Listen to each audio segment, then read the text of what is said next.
Manajemen Everton resmi menunjuk Frank Lampard menjadi manajer baru Everton. Ex-nahkoda Chelsea dan Derby County menyetujui kontrak 2,5 tahun yang disodorkan oleh manajemen The Toffees. Kedatangan pelatih berusia 43 tahun itu menggantikan Rafael Benitez yang dipecat pada Januari 2022 karena rentetan hasil buruk, di mana dari 13 pertandingan hanya meraih 1 kemenangan. Pilihan Farhad Moshiri kepada pria berjuluk Super Frank untuk menukangi Everton jelas menginginkan klubnya tidak terjerembab ke jurang degradasi. Harapan pemilik klub dijawab elegan oleh ex-pemain Chelsea dengan memuji kesebelasan yang bermarkas di Goodison Park sebagai tim dengan tradisi kuat.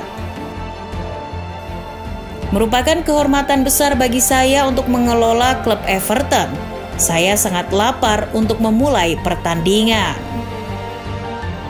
Lampard tidak ingin Fafifu berjanji bak politisi di depan para jurnalis. Rentetan hasil minor klub dan ambisi pemilik mesti ia buktikan melalui hasil-hasil positif di lapangan. Pria yang mencatatkan 106 caps untuk Inggris mendapatkan tugas mengangkat Everton ke papan tengah di sisa musim ini. Sebab The Toffees kini berada di tangga ke-16 klasemen sementara.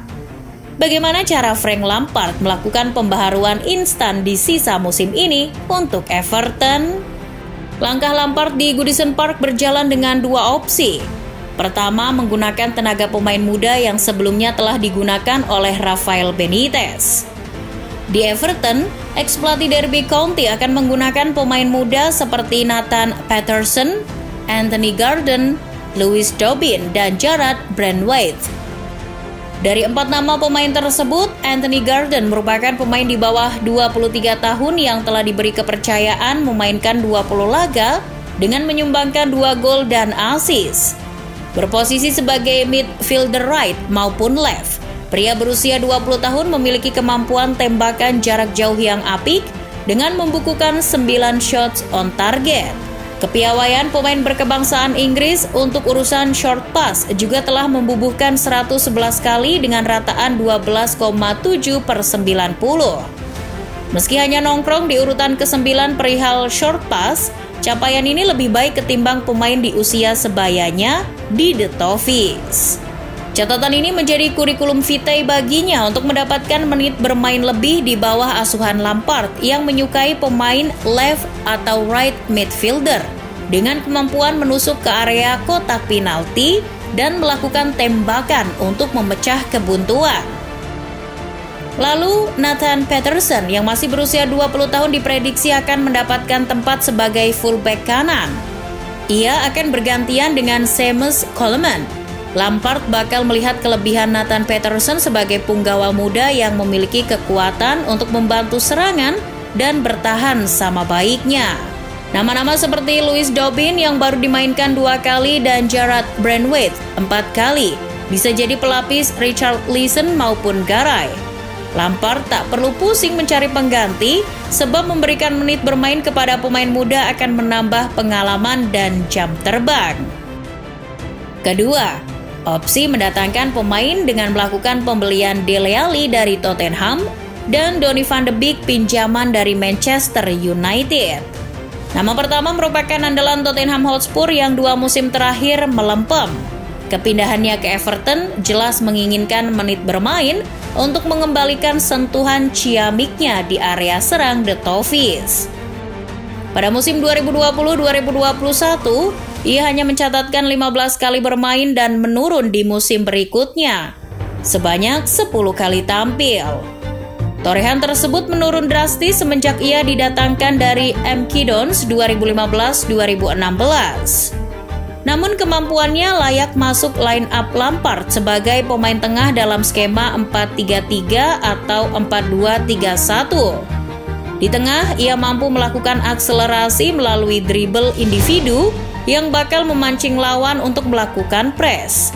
Pada saat inilah ia dapat melepaskan umpan kunci ke Calvert di tengah dan Garay atau Richarlison di sayap.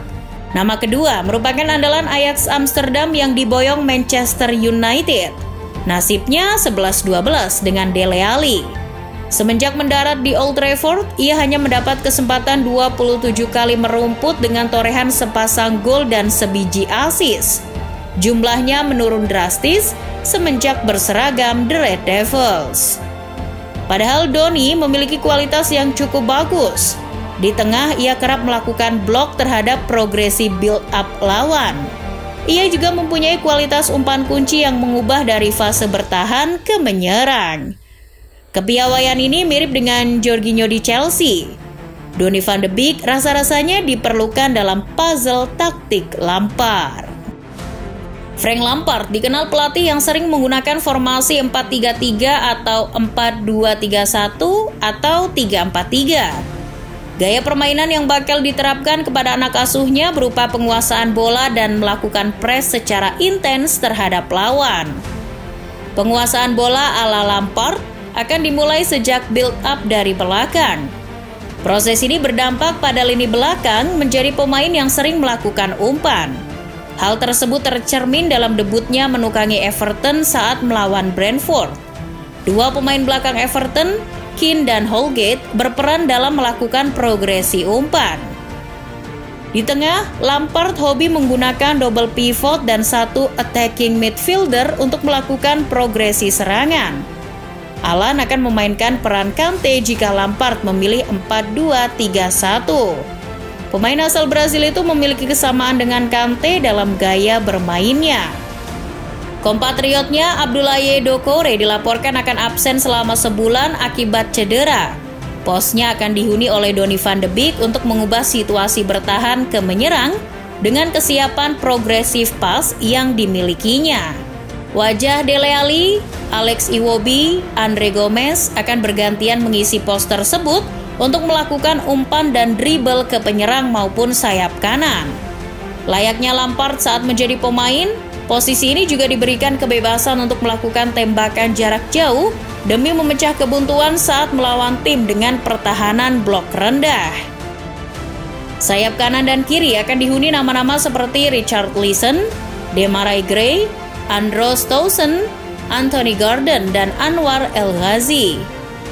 Uniknya, 4 nama sayap Everton telah membubuhkan minimal 2 gol. Kemampuan yang akan dieksplorasi tidak sekedar melakukan umpan maupun tusukan ke kotak penalti lawan, juga melakukan tembakan ke arah gawang. Terakhir, pos penyerang tunggal akan dihuni oleh Dominic Calvert-Lewin. Kini ia akan menjadi striker tunggal yang tidak sekedar piawai memposisikan diri dalam urusan mencetak gol. Kewajiban lainnya melakukan press sejak lawan melakukan build up. Akumulasi langkah-langkah Lampard untuk menanggulangi Everton akan diuji di lapangan. Bukti instannya terlihat saat debut kemenangan atas Brentford di putaran keempat FA Cup dengan skor 4-1. Dan kekalahan 3-1 atas Newcastle pada lanjutan Premier League.